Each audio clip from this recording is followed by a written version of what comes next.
오늘 말씀의 제목은 시험의 축복인데 그거를 유혹의 축복으로 바꾸겠습니다. 오늘 보통 예수님께서 마귀에게 세 가지 시험을 받았다. 이거 들어보셨죠? 어떤 시험입니까? 인생의 자랑, 육신의 정욕, 안목의 정욕을 가지고 세상을 다 주겠다. 돌이 변해서 빵이 되게 해라. 그리고 명성을 주겠다. 인생의 자랑. 이런 것들을 마귀가 시험을 했다라기보다도 영어로는 시험이라는 말이 아니라 템테이션이라고 나옵니다. 유혹입니다. 정확하게 얘기하자면 시험이 아니라 유혹이다. 근데 이제 우리나라 말에 좀 한계가 있어서 다 시험으로 통일한 것들이 있어요. 근데 여러분 다 들어보셨죠? 하나님께서는 시험하지 않으신다. 들어보셨잖아요. 근데 하나님께서 꼭 시험하는 것처럼 보여요. 하는 거 보면. 근데 그게 한국말에 어떤 좀 오류가 좀 있기 때문에 그거 좀 바꾸도록 하겠습니다. 그 시험이라고 하는 게 세 가지 종류로 이제 나오게 되는데 어렵지 않습니다. 일단 우리 본문 말씀 고린도전서 10장 13절을 통해서 우리가 유혹받을 때, 마귀에게 유혹받을 때 어떤 식으로 대처해야 되는지가 나와 있습니다. 고린도전서 10장 13절입니다. 영어도 제가 보내드렸는데 사람에게 공통적으로 있는 시험이 아니라 유혹입니다. 네, 읽겠습니다. 사람에게 공통적으로 있는 유혹 외에는 너희가 어떤 유혹도 당하지 아니하였나니 하나님은 신실하사 너희가 감당할 수 있는 것 이상으로 유혹당하는 것을 너희에게 허락하지 아니하시고 또한 그 유혹과 함께 피할 길을 내사 너희가 능히 그것을 감당하게 하시느니라. 네, 이 유혹은 주님으로부터 나온 게 아니면은 마귀로부터 나온 겁니다. 마귀가 처음에 인생의 자랑, 육신의 정욕, 안목의 정욕으로 예수님을 유혹했듯이 우리 그리스도인을 유혹하는 건 마련된 순서입니다. 근데 예수님께서 이 유혹을 잘 이기고 난 다음에 어떤 일이 생기냐면 그 다음부터 엄청난 기적을 베풀기 시작하셨어요. 그러면 이 유혹을 잘 이겨낸 사람들은 어떻게 됩니까? 주님께서 엄청 쓰시게 돼 있어요. 똑같이 그렇게 되는 겁니다. 그러니까 유혹의 축복이고 그 유혹을 잘 견뎌낸 사람들이 받는 보상은 이루 말할 수 없이 큰 것들입니다. 그래서 내 삶에 있어서 유혹이 없으면 안타까워 하셔야 됩니다. 고린도전서 10장 13절에 사람들에게 공통적으로 유혹이 있다고 얘기합니다. 근데 이 공통적으로 있는 유혹 외에는 너희가 어떤 유혹도 당하지 아니하였느니 그리스도인들이 겪는 유혹은 좀 더 한층 더 세다라고 말씀드릴 수 있습니다. 주님께서 우리의 연약함을 잘 아시기 때문에 우리가 감당할 수 있는 것 이상의 유혹을 허락하지 않으신다라고 말씀하세요.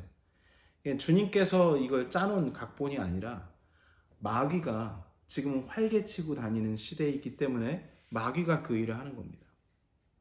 근데 그 선을 넘으면 주님께서 유혹이 너무 지나치니까 그걸 막으신다라는 얘기입니다. 그 정도로 받아들이시면 돼요. 주님께서 뭐든지 하나하나 간섭해서 마귀에게 시킨 일은 아니라는 걸 아시길 바랍니다.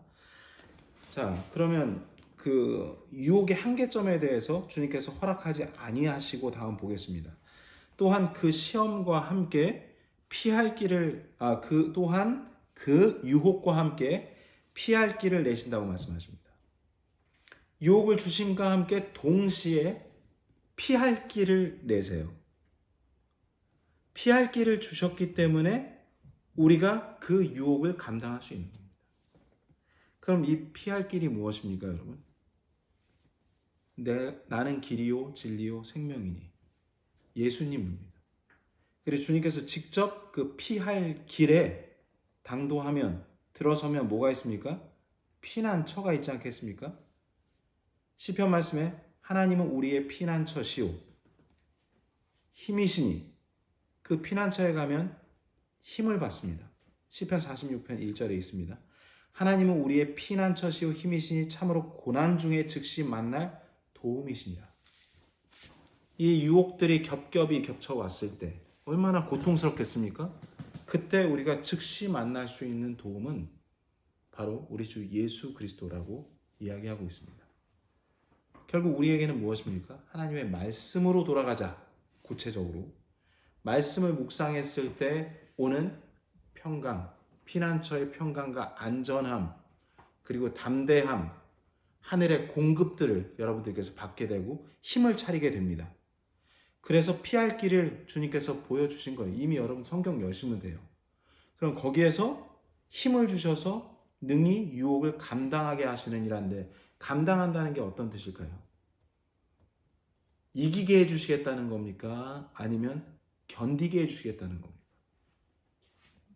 네, bear, 견디게 하다, 참게 해주신다는 거예요. 왜 참아야 돼? 이기는 게 아니라 견디는 거예요. 반드시 인내가 있어야 믿음이 두드러지게 견고해지기 때문입니다. 인내해야 돼요. 우리 주님으로 인내할 수 있게끔 된다는 얘기입니다. 그러면 결론적으로 보면 유혹은 여러분 어떻게 하는 거예요? 피난처로 숨는 겁니다. 유혹하고 싸우는 게 아닙니다. 유혹이 닥치면 피하는 겁니다. 그래서 주님으로부터 공급받고 주님이 허락해 놓으신 그 유혹의 기간 동안 잘 견디어내면 주님께서 정하신 때 우리를 사용하시고 높이시는 겁니다. 이해되시겠죠? 네. 해결책은 방금도 말씀드렸어요. 주님 말씀으로 돌아가는 겁니다. 그래서 말씀으로 계속 주님과 기도로 교제하는 겁니다. 히브리서 2장 18절 말씀 보면 주님께서 다른 말로도 이렇게 말씀해 주셨습니다. 그분께서 친히 유혹을 받아, 여기도 tempted라고 써있죠. 유혹입니다. 그분께서 친히 유혹을 받아 고난을 당하셨은즉, 누가? 예수님께서 친히 마귀에게 유혹을 받아 고난을 당하셨은즉, 유혹받으면 고난당하는 거 맞죠? 유혹받은 자들을 능히 구조하실 수 있느니라. 먼저 유혹을 이기셨기 때문에, 이기신 게 아니라 견뎌내시고 승리하신 거죠. 그랬기 때문에 능히 우리를 구조하실 수 있는 거예요.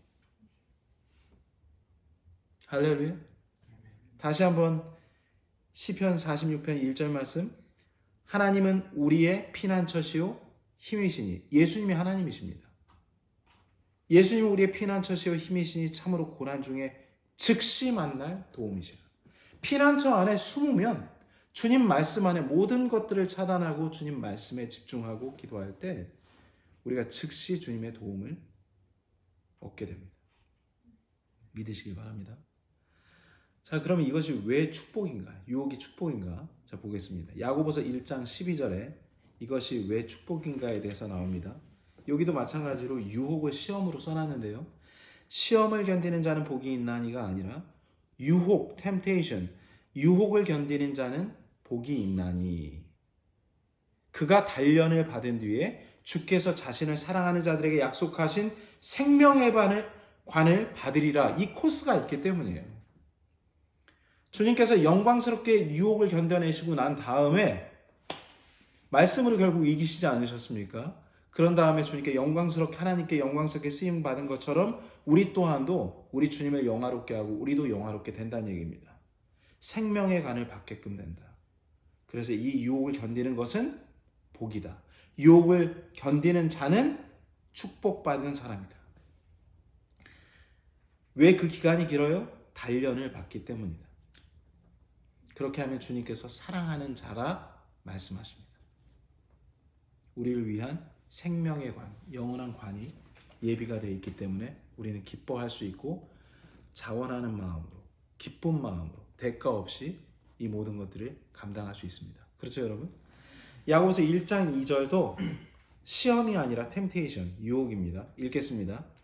내 형제들아, 내가 여러 가지 유혹에 빠질 때 그것을 다 기쁨으로 여기라. 내 형제들아, 너희가 여러 가지 유혹에 빠질 때 그것을 다 기쁨으로 여기라. 왜 기쁨으로 여기는지 알겠죠, 여러분? 생명의 간이 있기 때문에. 3절입니다. 너희 믿음의 단련이 인내를 이루는 줄 너희가 아느니라. 결국은 우린 이 말씀을 여기도 적용할 수 있죠. 환난은 인내를, 인내는 체험을, 체험은 소망을 이루느니라. 결국 이 환란이, 고난이 겹겹이 이 세 가지 유혹들을 통해서 찾아오는 겁니다. 그럼 결국 우리 영원한 복된 소망이 되신 주님 만났을 때 우리는 보상을 받게 되는 것입니다. 유혹을 기뻐하시기 바랍니다. 단 어떻게 해야 돼요? 주님으로부터 힘을 얻어 견뎌야 되는 겁니다. 주님께서 피할 길을 주십니다. 야고보서 1장 13절도 시험이라 써있지만 유혹으로 읽도록 하겠습니다. 아무도 자기가 유혹을 받을 때에 내가 하나님께 유혹을 받는다 하지 말라. 하나님께서는 하나님께서는 유혹을 받지도 아니하시고 친히 아무도 유혹하지 아니하시느니라. 당연하죠. 우리 하나님 아버지께서 어떻게 인생의 자랑, 육신의 정욕, 안목의 정욕을 가지고 우리를 유혹하십니까? 마귀가 하는 거죠. 마귀 한계선 안에서 주님께서 우리를 담금질 하시는 겁니다. 여러분 여기까지 아시겠죠? 자, 그러면 시험이라고 하는 것이 유혹이다 라는 걸로 이제 하나가 설명이 됐어요. 그러면 이 시험을 원래는 try인데 그걸 우리가 제일 잘하는 하나님께서 우리를 시험하시지 않나 하고 의문이 드시는 분들은 그걸 한번 생각해 보면 돼요. 아브라함이 이삭을 바쳤을 때 그거는 하나님께서 아브라함을 시험하신 거잖아요. 유혹하신 거예요? 시험하신 거예요? 시험하신 거예요. 이제부터는 자연스럽게 시험이라고 얘기해도 돼요. 트라이얼이라고 얘기하죠. 우리 여기 호주에서는 직장에 들어갈 때 한번 할 수 있는지 없는지 한번 테스트 한번 해볼까? 시범 한번 해볼까? 실험 한번 해볼까? 대신 네가 이 트라이얼 하면 내가 너한테 보수도 줄 수도 있고 안 줄 수도 있어. 그러면서 일주일 정도는 보통 하는 것 같아요. 그겁니다. 하나님께서 믿음을 시험하십니다. 이건 유혹이 아니라 하나님의 시험인데 이것도 축복입니다. 히브리서 11장 17절에 그 유명한 아브라함이 이삭을 바치는 시험을 받는 장면이 나옵니다. 믿음으로 아브라함은 시험을 받을 때에 여기서 나오는 시험은 tried, 주님으로부터 나온 시험입니다. 명확해지셨죠? 유혹이 아닙니다. 시험을 받을 때 이삭을 바쳤으니 곧 약속들을 받은 그가 자기의 독생자를 바쳤느니라. 아멘.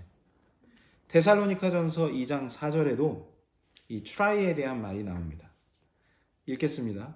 다만 우리는 하나님의 허락을 받아 복음을 위탁받은 대로 말하노니 이것은 사람들을 기쁘게 하려 함이 아니오 오직 우리의 마음을 시험하시는 하나님을 기쁘게 하려 함이라.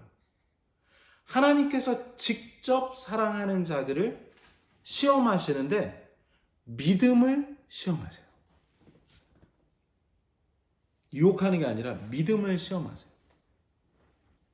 그때 우리가 믿음을 보였을 때 하나님을 기쁘시게 하는 것은 믿음 외에 없다라는 그 말씀이 증명이 되는 겁니다. 오직 믿음으로만 하나님을 기쁘게 할 수 있다. 그래서 우리가 마귀의 유혹이 있을 때도 기뻐해야 되고 주님께서 우리를 시험하실 때도 담대히 믿음을 고백하고 행동해야 되는 겁니다. 다 이해하시죠? 요한일서 4장 1절도 try, 시험이 나옵니다. 사랑하는 자들아 영을 다 믿지 말고 오직 그 영들이 하나님께 속하였는지 그것들을 시험해라. 그게 맞는지 아닌지 우리가 테스트하는 겁니다. 하나님께서 우리를 테스트할 수도 있지만 우리도 예수 그리스도를 몸에 지니고 있는 사람이기 때문에 그것이 사탄의 영인지 하나님의 영인지 우리가 시험할 수 있습니다. try 할 수 있습니다. 이는 많은 거짓 대언자들이 나와서 세상에 들어왔기 때문이라 기록하고 있습니다. 모르셨죠? 이 시험하다가 유혹이 있고 이러한 try가 있다는 걸 잘 모르셨을 겁니다. 그래서 헷갈리지 않도록 하나님은 선하신 분이시기 때문에 악한 것들로 유혹하지 않으신다. 다만 우리의 믿음의 성장을 위해서 직접 나서서 믿음을 테스트하신다. 기쁜 일입니다. 자, 그 다음은 또 이걸 시험하다로 이제 우리나라 말로 써놓은 게 있는데 prove라고 여러분 prove가 무슨 뜻이죠? PROV 증명하다, 증명해내다 그런 뜻이거든요. 그거 이제 시험하다로 이제 써놨는데 데살로니가전서 5장 21절 말씀을 보면 아주 이게 쉬워집니다. 성경에서는 모든 것을 시험해보고 선한 것을 굳게 붙들라 했는데 원래는 prove all things, 모든 것을 증명해 보이고 선한 것을 굳게 붙들라 합니다. 그게 맞는지 안 맞는지 우리 주 성령님을 통해서 비교하고 구별하고 판단하는 겁니다. 그렇기 때문에 우리가 그것을 증명해 볼 수 있습니다. 우리의 육신으로는 할 수 없지만 우리 안에 계시는 분별의 영, 구별의 영, 성령님을 통해서 우리가 그것을 판단할 수 있다는 얘기입니다. 디모데전서 3장 10절도 시험해 보라고 나와 있지만 증명해 보라가 맞습니다. 읽겠습니다. 이 사람들도 집사를 뽑을 때 내용이네요. 이 사람들도 먼저 증명해 보고 그 뒤에 책망받을 것이 없는 것으로 드러나면 그들이 집사의 직무를 수행하게 할지니라. 오랜 기간 동안 그 사람의 삶을 들여다봐야겠죠. 그리고 주변 사람들의 이야기도 들어야겠죠. 또 믿음의 선한 고백들도 들어봐야겠죠. 그런 것들이 증명이 끝나고 책망받을 것이 없게끔 드러나면 집사의 직무를 수행할 수 있게끔 하는 것이 우리 주님께서 말한 그 사역자들을 세우는 방식이라고 말씀드릴 수가 있습니다. 오늘은 시험이라고 하는 이것들을 좀 풀어봤는데 어때요? 명쾌해지지 않으셨습니까? 마귀로부터 오는 유혹도 유익한 것입니다. 잘 견뎌낸다면. 하나님께서 직접 나서셔서 우리를 개인 레슨 하듯 테스트하시는 것도 엄청난 축복입니다. 또한 우리에게 권한을 부여하셔서 우리 안에 계신 주 예수 그리스도를 통해서 그것이 선한 일인지 악한 사탄으로부터 왔는지 분별할 수 있도록 우리에게 시험할 수 있도록 또 증명시킬 수 있도록 하는 것도 놀라운 일이 아니고 뭐겠습니까, 여러분? 좀 더 성경을 우리가 또 탐구해서 이런 말씀들을 대할 때 더 구체적으로 우리 마음을 받았으면 좋겠다는 뜻으로 말씀을 전했습니다. 우리 모두에게 진리의 영께서 더 밝은 길로 이끌어 주시기를 간절히 축복하고 기도하겠습니다.